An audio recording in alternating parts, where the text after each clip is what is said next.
আল্লাযীনা হুম ফি সালাতিহিম খাশিউন, সফল হয়েছে তারা, ঈমান এনেছে যারা। আবার কোথাও বলেছেন কদ আফলাহা মান যাক্কাহা ওয়া কদ খাবা মান দাসসাহা, নিজের আত্মাকে পরিশুদ্ধ করেছে যারা, সফল হয়েছে তারা। আবার সূরা হাশরের 20 নম্বর আয়াতে আল্লাহ বললেন জান্নাতে ঢুকতে পেরেছে যারা, সফল হয়েছে তারা। এজন্য আলটিমেট সাকসেস যদি অর্জন করতে চাই আমাদেরকে জান্নাতি হতে হবে, আমাদেরকে বুদ্ধিমান হতে হবে, যোগ বিয়োগ দিয়ে হিসাব কষে আমাদের পা ফেলতে হবে। আবার অন্য আয়াতে আল্লাহ বললেন ফামান যুহজিহা আনিন নারি ওয়া উদখিলাল জান্নাতা ফাকাদ ফাজ ওয়া মাল হায়াতুদ দুনিয়া ইল্লা মাতাউল গুরুর। জাহান্নাম থেকে যারা বের হওয়ার সার্টিফিকেট পেল, জাহান্নাম থেকে যারা মুক্তি পেল, আর জান্নাতে ঢোকার গ্যারান্টি যারা পেল, তারাই হলো আসল সফল। সুবহানাল্লাহ পড়েন। আল্লাহ বললেন ফারিকুন ফিল জান্নাহ ওয়া ফারিকুন ফিস সাঈর, সবাই কিন্তু জান্নাতে ঢুকবা না, কারণ জাহান্নামও আছে না নাই, ওইটাতেও কিছু ঢোকার দরকার আছে না নাই। এই পৃথিবীতে যত ডিজাইনার আছে, সফটওয়্যার ডিজাইনার, যত ইঞ্জিনিয়ার আছে, যত আর্কিটেক্ট আছে, গোটা বিশ্ব সেরা 1 লক্ষ আর্কিটেকচার, 1 লক্ষ আর্কিটেক্ট ইঞ্জিনিয়ার কেনে যদি বলা হয় জান্নাতের একটা চেয়ারের ডিজাইন করেন, লক্ষ লক্ষ আর্কিটেক্টরা মিলে কোটি কোটি টাকার প্রজেক্টে টাকা খরচ করে চেয়ারের ডিজাইন করতে পারবে, কিন্তু জান্নাতের চেয়ারের ধারে কাছেও হবে না।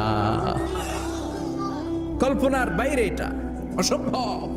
এত সুন্দর জান্নাত মুমিনদের জন্য তৈরি করে রেখেছে কে? জান্নাতের ভেতরে দরজা হলো 8টা, মিনহা বাবুন ইউসাম্মা আর-রায়্যান। 8টা দরজার মধ্যে স্পেশাল একটা দরজা আছে, দরজাটার নাম হলো রায়্যান।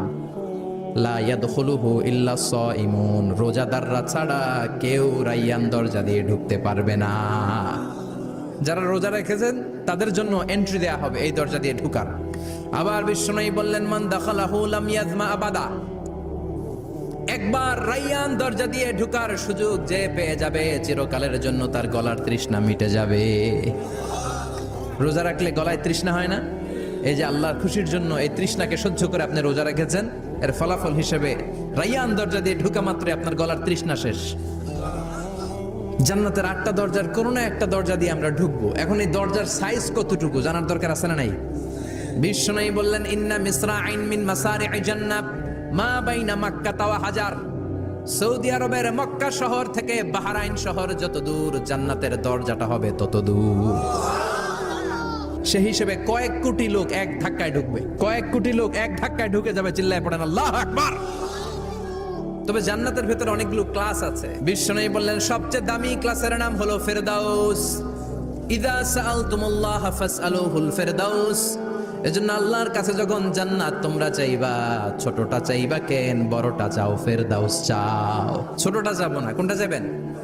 ইযা সাআলতুমুল্লাহ আল জান্নাতা ফাসআলুহু আল ফেরদাউস। আল্লাহর কাছে যখন জান্নাত চাবা, ছোটটা চেও না।